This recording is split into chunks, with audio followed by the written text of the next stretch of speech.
And Yeah. how about naman sa financial literacy? So, ano yung misconception ng mga tao about money?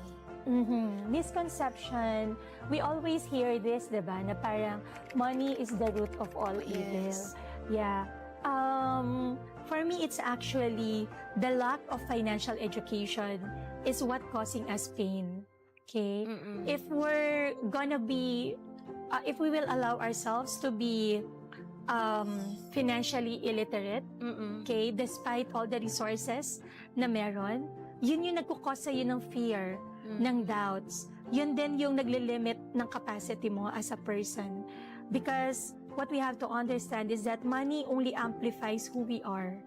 Okay? Ito lagi ko sinasabi ko sa class ko, hindi ka masamang tao dahil nagkapera ka, masamang tao ka na talaga even before pa.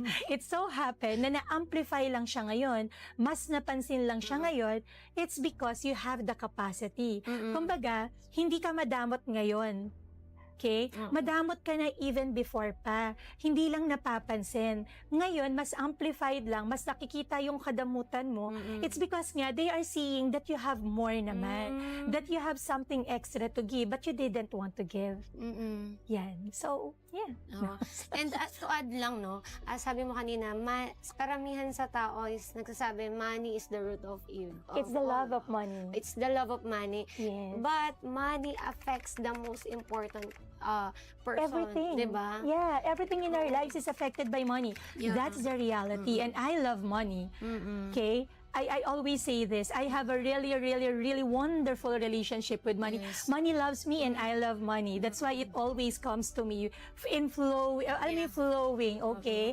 I don't want, lagi ko sinasabi yan so that the money would always come to me. But yeah, it's the love of money that is the root of all evil.